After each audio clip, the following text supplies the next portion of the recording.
Welcome to the Deep Dive. Today we're digging into something fascinating. Where do great leaders, the ones who shape nations, find their deepest inspiration? Sometimes, maybe, it's not where you'd expect. We're focusing on Muhammad Ali Jinnah. Now, everyone knows him as a brilliant lawyer, a master constitutionalist, but what if I told you one of his most profound inspirations wasn't, some modern Western text, but actually ancient wisdom from 7th century Arabia? Yeah, we're talking about the Treaty of Medina. You might also hear it called the Constitution of Medina. And this isn't just like some old piece of parchment. It's widely seen as the first written constitution in Islamic history. Think about that. It was put together by the Prophet Muhammad himself right after he migrated to Medina back in 622 CE. And its purpose, well, it was pretty groundbreaking, trying to organize this incredibly mixed society, different religions, different tribes under shared principles. Things like justice, cooperation, mutual protection. It really is remarkable when you pause on that phrase, first written constitution. Especially in the 7th century. We tend to think of constitutions as, Enlightenment things, American Revolution, French Revolution, maybe 20th century nation building. But here you have, well over 1,000 years earlier, a community deliberately choosing to write down its rules of governance. It wasn't just relying on customs or verbal agreements. This was a foundational legal text. It was designed to be binding, enduring. And the foresight in that, in a world that largely ran on unwritten traditions, shifting tribal loyalties, customary law, it was just extraordinary. It really set a precedent for an ordered, inclusive society that was, frankly, way ahead of its time, establishing this framework for, public accountability, shared civic duty. It was pretty much unprecedented then. That's a really powerful point. And for Jinnah, this guy lived and breathed constitutionalism, right? So for him, this treaty wasn't just some dusty historical fact. It was like living proof that Islam itself wasn't somehow opposed to modern governance. No, it actually offered a really solid, historically tested model for pluralism, for the rule of law, for unity, all within a written framework. And that's really what we want to get into today. So the big question driving this deep dive is, how on earth did a 7th century document from Arabia resonate so deeply, so profoundly with a 20th century barrister working in colonial India? How did it shape his vision for a whole new country? Okay, so to really get why this treaty mattered so much, we need to kind of step back in time. Picture it. 622 CE. It's a huge moment. The Prophet Muhammad is making the hijrah, the migration from Mecca to Medina. And he's not just going on vacation. He and his followers are escaping really intense persecution in Mecca. They're looking for safety, sure, but also just the basic freedom to practice their faith without being oppressed. Right. And it's crucial to understand. Medina, or Yathrib as it was known then, wasn't some peaceful, uniform city waiting with open arms. Not at all. The Prophet wasn't walking into a blank slate. Medina was, well, you called it a mosaic earlier, and that's a great word for it. It was incredibly fragmented. You had various Arab tribes like the Aus and Khazraj who had this long, bitter history of fighting each other. Their alliances shifted constantly, loads of old grudges. Then you add the Muhajirun, the Muslim converts who came with the Prophet from Mecca. They brought a whole new social and spiritual element. And on top of that, you had several well-established Jewish clans, the Banu Nadir, Banu Qurayza, Banu Qanuqa. They had their own communities, their own economic roles, their own traditions, all established within the city. So yeah, it was a place where rivalries were deep. Loyalties were often, more about tribe than about the city itself. Conflict was almost normal. Before this treaty came along, how were disputes settled? Often through these brutal cycles of tribal vengeance, blood feuds, or just, the strongest clan getting its way. There wasn't any overarching authority, no legal framework to sort things out impartially. It was chaotic, often really fractious, always kind of teetering on the edge of blowing up internally. And that instability, that context, it makes the treaty's success even more amazing. Think about the practical challenges. How do you govern a place like that? How do you stop it from tearing itself apart when there's no shared rule book, no common ground? Exactly. That's the core problem, isn't it? Without some kind of binding agreement that everyone signs onto, how could all these different groups possibly live together peacefully, let alone effectively? How do you resolve disputes without it escalating into another round of intertribal warfare, where, justice is less about what's fair and more about who's got the biggest stick or the most powerful friends? The whole situation was just crying out for some kind of order, some foundational structure. And the solution the Prophet came up with, it was really revolutionary for the time. He drafted a written document, basically a binding contract, a comprehensive rule book for this entirely new kind of community. So crucially, this wasn't just a handshake deal, right? Not just a verbal promise that could be forgotten or twisted later. This was a foundational document, a public code of conduct, and they actually wrote it down. Now think about that in a time and place where oral tradition was king, where customary law, passed down by word of mouth, held sway. What was the big hurdle, maybe the risk, in trying to codify everything like this? And what did putting it in writing actually do for this new Medina society? That's a really critical point to consider. The act of writing it down, it was genuinely transformative, precisely because it was such a radical departure from the norms of that era. I mean, most societies then, law and social order lived in oral traditions, ancestral customs, the collective memory of the elders. And these unwritten rules, while powerful in their own way, could be, well, fluid. They could be interpreted differently, and often they were shaped by the power dynamics of the dominant tribes. So the biggest hurdle was probably overcoming that deep-seated reliance on oral tradition, convincing all these different groups with their own histories and suspicions to actually submit their future conduct to a fixed external text. That's a big ask. But by creating a written document, the treaty introduced something new: clarity, permanence, universality. It moved things beyond the shifting sands of he said, she said, or this is how we've always done it. Now, there was a fixed, verifiable text. Everyone could refer to it, consult it, and crucially be held accountable by it. This act of codification, it established a standard, a baseline of justice that aimed to transcend tribal loyalties and personal biases. It signaled a major shift, a move away from purely customary, often localized, maybe arbitrary law, towards something more formalized, almost like a proto-state legal framework. And the power of that was immense. It sort of democratized access to the rules. It gave everyone in this new political community a common reference point they could understand and be bound by. That reduces ambiguity, reduces the potential for powerful people or clans to just make things up as they go along. For the first time, maybe, individuals weren't just accountable to their own clan chief. They were accountable to this broader written code. And that offered a new kind of legal recourse, a new kind of protection, regardless of your tribe or your religion. It was a huge step towards organized just governance. Okay, so we've got the scene, this chaotic, diverse city, and the radical act of creating a written constitution. Now let's really dive into the content. What made this treaty so groundbreaking? What were these principles that, frankly, still resonate today when we talk about managing diversity? Absolutely. And one of the most remarkable things, maybe the most remarkable, if we connect it to the bigger picture, is how the treaty laid the groundwork for pluralism. I mean, in a way that very few other societies at that time had even conceived of, let alone attempted. Let's start with that first core principle: unity through diversity. The central idea here was just radical for the 7th century. It explicitly recognized Muslims and Jews as forming one political community, the Ummah. But, and this is the crucial bit, it also explicitly allowed them to keep their own distinct religions. Think about that distinction. It wasn't saying everyone has to become Muslim. It wasn't about forced conversion or trying to make everyone religiously the same. No, it was about forging a political unity, a civic unity, built on shared responsibilities within the city. Now put that in the context of the 7th century.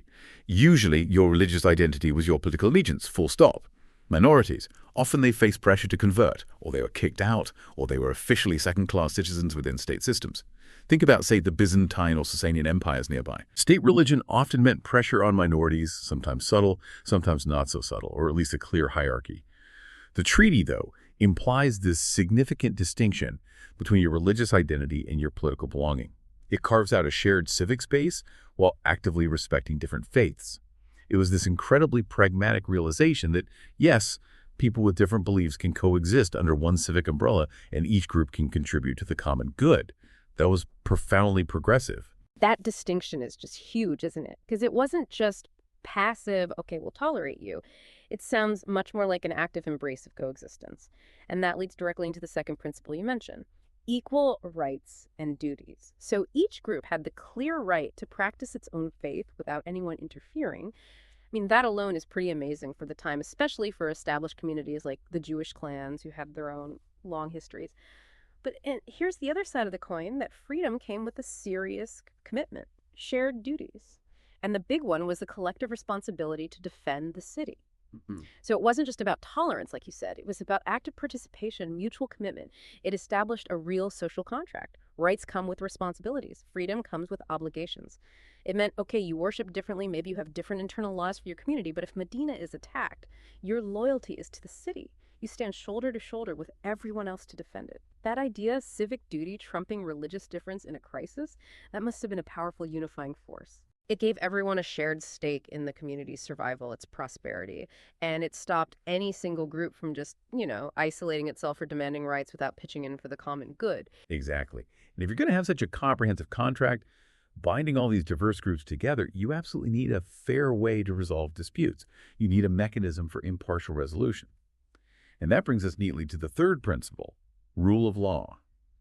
The treaty explicitly stated that disputes arising between the parties had to be referred to the Prophet Muhammad as an impartial arbiter. This set up a central, agreed-upon authority for resolving conflicts, an authority that was meant to stand above the traditional tribal biases or personal vendettas that had caused so much trouble before. It was a massive shift away from that old system of might makes right, or where justice depended entirely on which tribe you belonged to, often leading to these endless cycles of revenge. And this really makes you think, doesn't it? How does establishing an impartial arbiter fundamentally change the nature of justice and order in a society?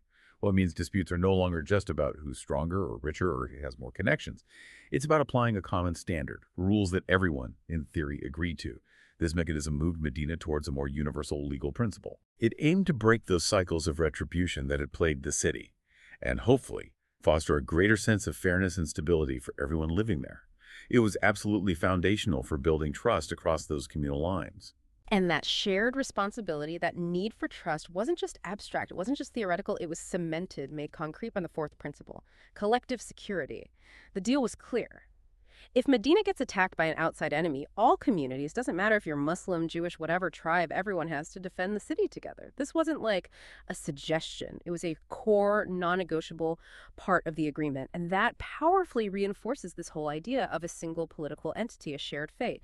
It was a very practical demonstration that when push came to shove, especially against external threats, they really were one community. You have to remember the context, too. The desert environment was harsh. Rivalries with other groups, especially Mecca, were intense and ongoing. So this collective defense clause wasn't just some lofty ideal. It was hard-nosed pragmatism. It was about sheer survival for the whole Medinan Confederation. It bound them together in a very real life-or-death way, hammering home their mutual dependence. Absolutely. And then finally, underpinning all of this, we get to the fifth principle, justice and cooperation. The treaty explicitly laid out that no group could oppress another. And it also said that existing alliances, existing commitments between groups, had to be honored in good faith. This principle was really aimed at preventing internal conflict from flaring up again. It set a baseline for ethical conduct within this new confederation. It spoke directly to the moral foundation of the whole Constitution. The goal wasn't just to avoid fighting, but to actively build trust and stability by promoting fairness. It wasn't enough just to not go to war with each other. They had to actively pursue justice and cooperation in everyday life. That meant upholding agreements, dealing fairly in business, protecting the vulnerable members of the community, whoever they were. It was laying the groundwork for a cohesive, ethical society. Okay, so let's pull all these threads together. What's the big takeaway here? It seems absolutely crucial to stress, again, this wasn't a case of one religious group imposing its rules on everyone else, forcing minorities to conform. That's not what was happening. Instead, it was this incredibly practical agreement. It recognized difference. It bound diverse peoples together under a shared set of rules and responsibilities. And it stood as a foundational constitution. It was a framework carefully designed for practical governance in what was, let's face it, an incredibly diverse and previously very unstable society. It wasn't about making everyone believe the same thing. It was about harmonizing coexistence under a shared civic code. And in doing so, it kind of proved that unity could actually be forged through diversity, not just in spite of it. All right, now let's make that leap across the centuries. We've painted this picture of an incredibly forward-thinking document from 7th century Arabia, but how did that connect so powerfully with Muhammad Ali Jinnah, a 20th century figure, remember, whose whole intellectual world was steeped in Western legal traditions, British law? Yeah, that connection is, well, it's really the heart of the story, isn't it? It's remarkable how a mind like Jinnah's, I mean, here's a barrister trained in English law. He knew the Magna Carta, the Bill of Rights, the ins and outs of the British parliamentary system, inside out, how he could find such deep resonance in a document from a totally different legal universe, a different cultural context. For Jinnah, seeing the Treaty of Medina wasn't just like reading an interesting historical text. It was, you could say, a revelation. It offered compelling, concrete evidence that, contrary to what many people thought then, Islam and constitutionalism were not opposites. And that was a really potent idea, a powerful counter-narrative, especially in British India. Because, the colonial powers and sometimes even critics within India often portrayed Islam as this archaic system, incompatible with modern governance or democracy. It was often associated more with, say, top-down theological rule rather than civic compacts or citizens' rights. But Jinnah, with his sharp, analytical, legal mind, he looked at the treaty and saw something else entirely. He could argue persuasively that Islam, in its earliest, purest form, had actually pioneered principles we now associate with modern constitutionalism and pluralism. He would have seen right there in the treaty's articles the very essence of contractual law, the establishment of an impartial judiciary, or at least an arbiter, guarantees for minority rights, reciprocal duties of citizenship. These were concepts that were the bedrock of the Western constitutional thought he knew so well. He saw it not as a religious decree imposed from above, but as a pragmatic, legal, and political framework hammered out by mutual agreement. The fact that it was written down, the specific rights and duties it listed, the role of an impartial arbiter, these weren't alien ideas to a barrister trained in British legal traditions. So the treaty provided him with this powerful historical precedent, drawn directly from his own Islamic tradition, to articulate his vision for a modern state where law, rights, and diverse communities could coexist. And this wasn't just some abstract intellectual game for him, right? He wasn't just collecting interesting historical facts. Jinnah was grappling with a very real, very urgent political problem in India at the time. He looked around and saw, broadly speaking, two main approaches being taken by leaders. On one hand, you had a purely secular nationalism, but often that approach struggled to really acknowledge or adequately protect the distinct religious, cultural, and political identities of India's incredibly diverse population, especially the large Muslim minority. Their fears and aspirations sometimes got lost in the push for a single, uniform national identity. Then, on the other hand, you had leaders using purely religious rhetoric. And while that could be incredibly powerful for mobilizing people within a community, it also ran the risk of being deeply divisive, potentially alienating other groups, other faiths. Jinnah saw a third way, a kind of middle path, and he felt the Treaty of Medina perfectly embodied it. He believed strongly that Islam, understood properly, offered these universal values: justice, equality, protection for everyone. Values that weren't just compatible with constitutionalism, but were actually enhanced by it. Because constitutionalism provided the essential structure, the safeguards, the legal protections for all citizens, regardless of their faith or background. So for Jinnah, the Treaty of Medina was the historical proof point. It showed both things working together: Islamic values and constitutional structure. He wasn't just looking for historical trivia, he was searching for a workable blueprint for his own time. And this ancient text, remarkably, offered a practical model for inclusive governance that clicked perfectly with his own deep-seated legal and ethical beliefs about how a just society, especially a diverse one like India, should function. Absolutely. And as Jinnah navigated the incredibly complex, often volatile political landscape of India in the decades leading up to independence, you had the huge complexities of Hindu majorities and significant Muslim minorities, the constant pressing demands for political rights and fair representation for all the different communities, the sheer struggle to forge any kind of unity in this vast, diverse subcontinent. The Treaty of Medina wasn't just an inspiration, it served as a kind of guiding principle for him. And this prompts a key question. How did Jinnah specifically use the treaty's principles in his arguments? Particularly, how did he use it to argue against the idea, which was a growing concern for many Muslims, that a majority community should just get to dictate all the terms in a future independent India? Well, the parallel seemed crystal clear to him. Just as Medina's incredibly diverse mix of tribes and religions managed to navigate their differences through a written agreement, a compact that guaranteed rights and duties for everyone, he argued that India's communities could and should do the same. He saw the real dangers in a purely majoritarian system, where the legitimate rights, the deeply held fears, the distinct cultural and religious identities of minority groups could potentially just be swept aside or ignored by sheer weight of numbers. The treaty offered him this powerful historical counter-argument, rooted in Islamic history itself.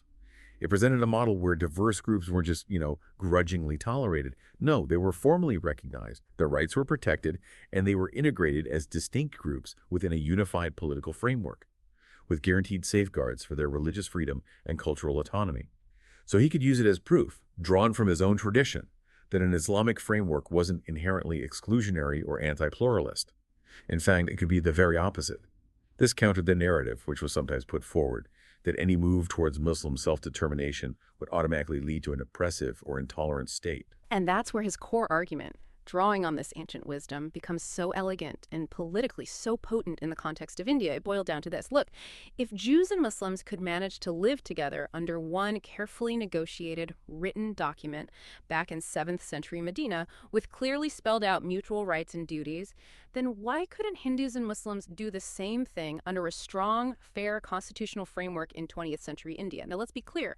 He wasn't suggesting they literally copy and paste a 7th century document onto modern India. And he certainly wasn't ignoring the vast differences between Medina and the complexities of the subcontinent. Rather, the point was to demonstrate this powerful historical precedent, a precedent for, let's say, civic-focused governance, where political unity didn't require religious uniformity that originated directly from within Islamic tradition itself. This was key. So his constant appeal, his unwavering belief, was that law and written agreements that were meticulously negotiated, legally binding, and constitutionally protected, that should be what governs the relationships between India's diverse communities. Not just relying on the goodwill of the majority, not resorting to brute force or numerical strength. It was an appeal to reason, an appeal to justice, an appeal to a shared legal framework that would safeguard the rights and dignity of everyone, fostering unity through a constitutional compact rather than through forced assimilation or the domination of one group over others. So the Treaty of Medina wasn't just a debating point for Jinnah in the run-up to partition. It seems its principles went much deeper than that. They actually helped shape his fundamental vision for what Pakistan itself should be. It became a kind of foundational idea for the character of the new nation he was fighting for. Yes, absolutely. If we connect this to the bigger picture again, you can really see the echoes of Medina in Jinnah's vision for Pakistan, especially when you look at his major speeches right after independence, particularly those focusing on citizenship and minority rights. For Jinnah, Pakistan was explicitly not meant to be a state where one religious community dominated or oppressed another. That wasn't the goal. His vision was twofold. Yes, it was to be a homeland where Muslims could flourish, where they could exercise their political and religious freedoms without the anxieties they felt as a large minority in undivided India. But, and this is the part that's sometimes overlooked or downplayed, it was also conceived right from the start as a place where minorities, Hindus, Christians, Parsis, Sikhs, everyone else would have their rights absolutely guaranteed, protected under the law. They were to be full and equal citizens of the new state. And this really pushes back against those narratives that try to paint Pakistan from its very inception as intended to be some kind of purely religious exclusionary theocracy. Jinnah's own words, particularly in that famous address to the Constituent Assembly on August 11, 1947, they paint a very different picture. He stated so clearly, and it's worth quoting directly, "You are free. You are free to go to your temples. You are free to go to your mosques or to any other place of worship in this state of Pakistan. You may belong to any religion or caste or creed that has nothing to do with the business of the state." I mean, that directly mirrors the maiden principle of religious freedom within a single unified political community.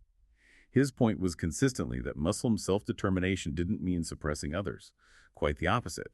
It meant creating a state that could ensure justice and equal rights for all its citizens. That's such a crucial insight for many people today, I think. The idea that the founders' initial articulated vision for Pakistan was so deeply informed by this ancient model of inclusive governance. It's quite profound.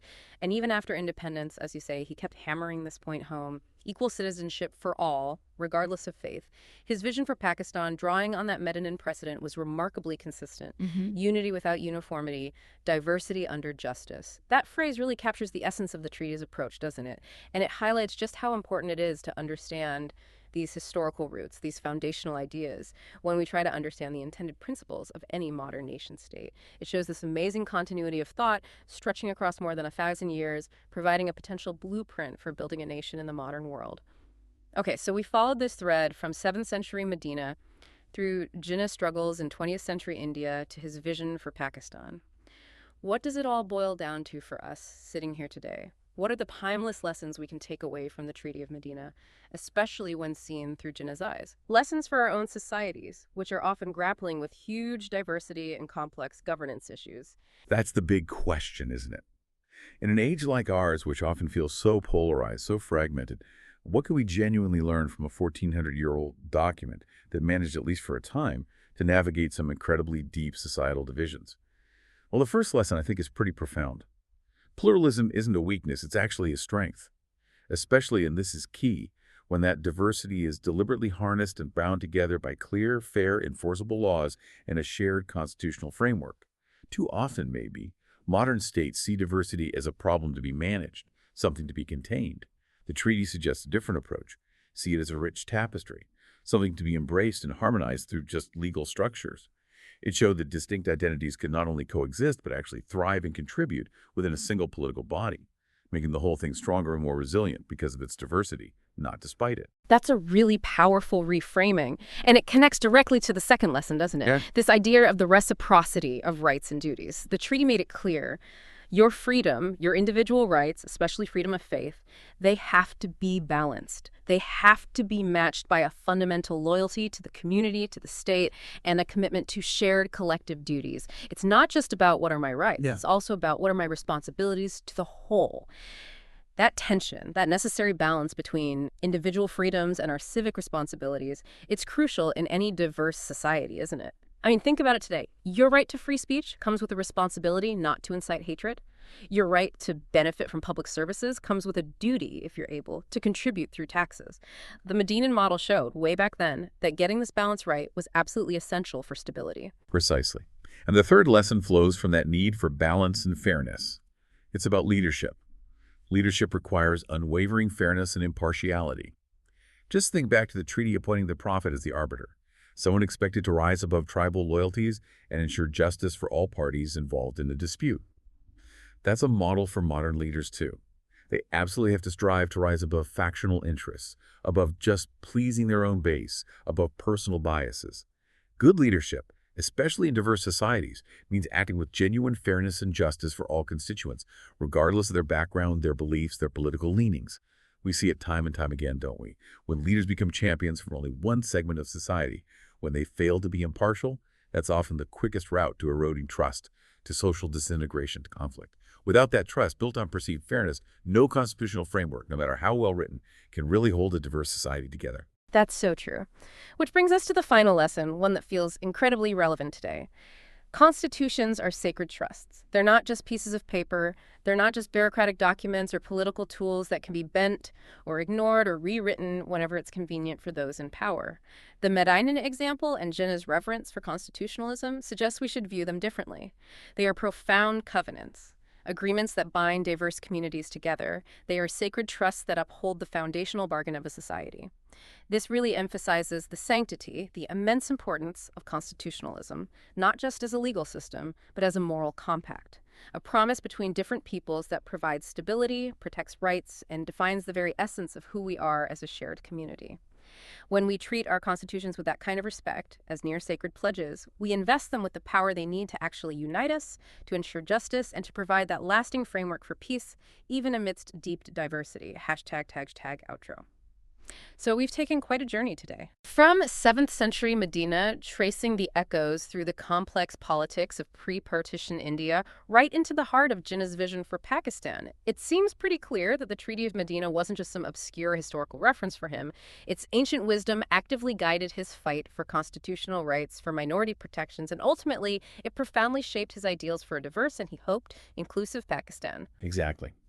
For Jinnah, the treaty was more than just history. It was living proof, you could say, that his faith, Islam, wasn't just compatible with modern ideas of statehood and rights, but had actually in some ways pioneered key elements centuries earlier.